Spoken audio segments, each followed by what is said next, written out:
Up next is another presentation from the business delegate to Nepal on infrastructure and construction. May I take this pleasure in requesting Mr. Krishna Khatiwada, CEO of Nifra Bank, for the presentation, please.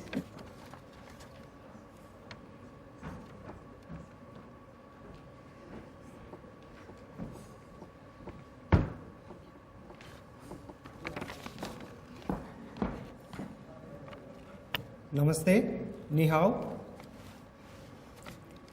Respected President CNI, Vice Chairman CCPIT, CEO of Investment Board Nepal, government officials, delegates from the CCPIT and China, CNI official, and all the respected participants. First of all, thank you very much for CNI and CCPIT for organizing such a program in the context of the new government focus on the infrastructure sector, economic development, and also inviting me for this forum.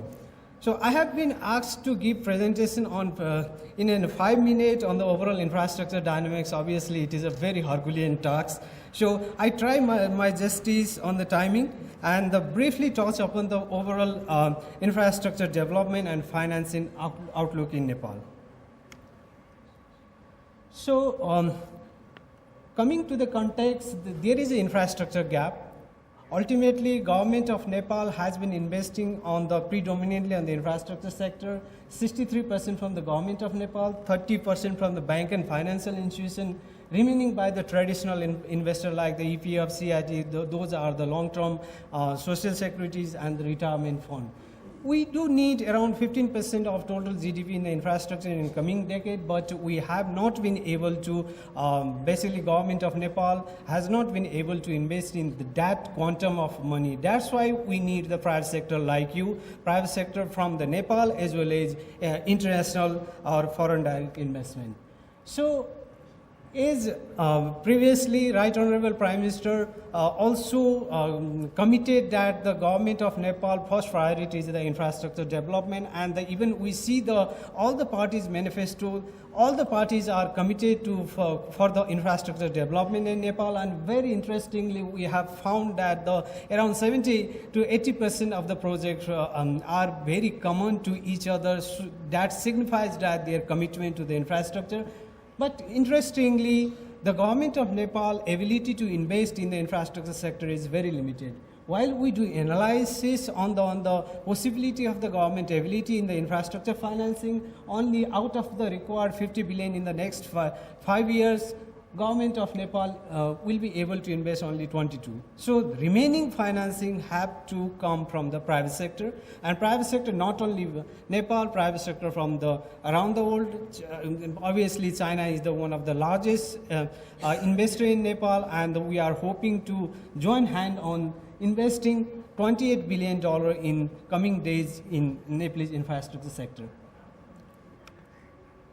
So in terms of the investment opportunity, there are the different sectors. So obviously, transport is one of the core area for the infrastructure development and the construction, because transport not only connect the 2 points, but also improvise our economy, create the economic multiplier, reduce the logistic costs. So transport do have many opportunity, not only road sector, there are the tunnel highway, expressway, cross-border infrastructure like even Nepal-China, Nepal-India cross-border transport infrastructure. Then major sector is energy. Energy is the backbone of the Nepalese economy because of the ample hydropower resources in Nepal. And we do have a target of achieving 30,000 megawatt by 2030, and we have only be able to finance only 5,000 megawatts. So remaining 10,000 megawatt, we need a huge investment, and investment not only in the generation side, but also in the transmission, distribution, and also in the trade infrastructure. Third area is agriculture. Fourth is tourism, and another major area we are seeing is the special economic zone and the industrial infrastructure. So industrial infrastructure, government of Nepal has already identified 7 larger industrial zone, and we need private investment to materialize those infrastructure development on the public-private partnership, operate, manage, and hand over back to the government after operation of the certain years of the time. So urban infrastructure is a very bigger area for the Nepal infrastructure segment and infrastructure financing segment. Government of Nepal study also signifies that we require around $23 billion of the investment only in the urban infrastructure, town development, health infrastructure, social infrastructure, education, and so on.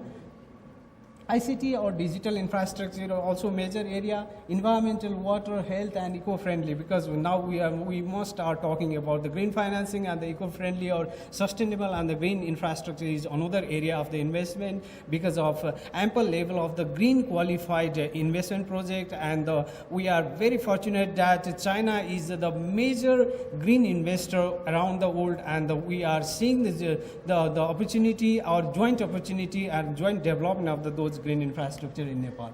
Coming to the infrastructure financing requirement in the coming year, and based on the pipeline created by the different agencies like Investment Board of Nepal, ministries, and the other agencies also, that the energy generation requires the target by 2030 15,000 megawatt, and we do require investment of the $10 billion. In terms of the transmission line, because government of Nepal has already prepared the nationwide the transmission plan, and based on that transmission plan, we need to have the investment of $3 billion by 2030. Then third area in the energy side is the distribution side.